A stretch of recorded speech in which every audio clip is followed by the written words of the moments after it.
Hello and welcome to 101 Code. My name is Moaz Nashawi. If you like our videos, don't forget to comment, like, and subscribe, and turn on the notifications so you can get all the new updates. In this video, we're gonna talk about serialization in Java. First, we're gonna describe the serialization definition, then we're gonna see how the mechanism works, then we're gonna see an example of implementing serialization in Java project, then we're gonna see some general rules when we use the serialization mechanism, and finally, we're gonna list the benefits of using serialization in our Java project. So without any further ado, let's get started. So, what's serialization? Serialization is a mechanism of converting the state of an object into a byte stream. The byte stream created is a platform independent, so the objects serialized on one platform can be deserialized on the different platform. The two main operations in this mechanism is serialization and deserialization. So in simple speaking, serialization is the mechanism where you serialize your class or an object from one application in order to send it to another application through a network or file stream or server socket, whatever the service is. We have the scenario where you have a producer application. This producer application can create the class and the object and save the state and then serialize the object and send it to another application, which is the consumer application. This consumer application can receive the object or the class and can deserialize it and use it inside the application. So, how does the mechanism work? First, you create your class and implement the serializable interface. Then you declare serial version UID inside the class that being serialized. Then you stream the serialized object from the producer application by either sending it through the network or writing it to a file, stream, etc. In the consumer application, you deserialize the object by reading it either from a network, as we said, or from a file, stream, or whatever. So in order to understand this more, let's see an example. Let's open IntelliJ. And in IntelliJ, first we have the class, which is car, name car. As you can see, we implement the java.io.serializable in order to make it serializable. So, and we define a private static final long serial version UID. This serial version UID, we are using it for a security reason. That's how the Java can process and can make sure that the object serialized is sent to another application is the same without any modification on it. So it's essential to define serial version UID, but if you didn't define it, the Java compiler will define it behind the scene. So, but it's recommended that you define it so you can control the numbers. Here in this class, as you can see, we have three variables. We have a transient here. We're gonna get to the transient next chapter in this video.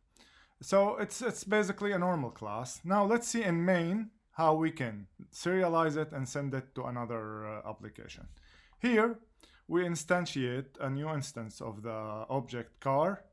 We first define a string file name. In this scenario, in this example, we're gonna send it to a file output stream because we are on the same machine. So we're not gonna send it through network, but the process is the same. So we defined a string file name. We open a file output stream, which is, we call it file, and we have to open an object output stream. Worth to mention, you always open an object output stream, but for the file output stream, it's the stream that you are using. So if you're using server sockets, you're not opening file output stream, you open server sockets. So this piece here is, you always define this piece, but this piece is defined depending on what type of service that you send your application to. So after we open the object output stream, we can write the object, which the object here is a car. We can write it to the output stream, and then we can send it and close the file. Here now we have the file we have the objects saved inside this file, file.ser. And if we want to see this file, we can just go, and if you open it, for example, with atom, you're gonna find a byte file encrypted. So it's the object that you are sending. Now let's try to read this. Let's get back to IntelliJ, and let's now here in the scenario we have the consumer application also inside the same application. So here we're sending the file, we're serializing the object and sending it. We finished sending it here. We can see object has been serialized. And if there's some problem, we have IO exception.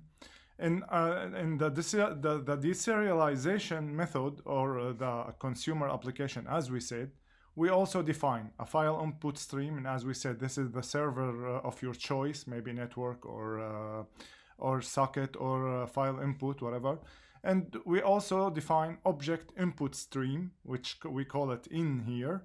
Now, the object one here is we cast it to the car type, and we read the object. So once we give the file name to the file input stream, now we are pointing to the file where the object is being saved, and we open object input stream in order to read the object from the file. And here as object one, and we said that we cast it to the car type of our class, and we read the objects, and we close the files. And if we succeed, we're gonna find object has been deserialized, and we're gonna be able to get the horsepower and the brand, because in the class we have two attributes, horsepower and the brand. And let's try this now. And as we say, we have exception. If there's exception, we have IO exception, or the class not found exception. So let's try to run this example right now. As you can see, first object has been serialized and saved inside the file. Then object has been deserialized when we read it, and we could get the horsepower, which we defined in the constructor 1, and the brand is Ford. As you can see, when we define, when we instantiate a new class of a car, we give 1 the horsepower, and the brand is Ford. So that's the example. Here, as we can see inside the class, we saw something called transient. We use the keyword transient if there's some data inside, there's some, for example, attribute inside the class that you don't want to be serialized and sent through the network.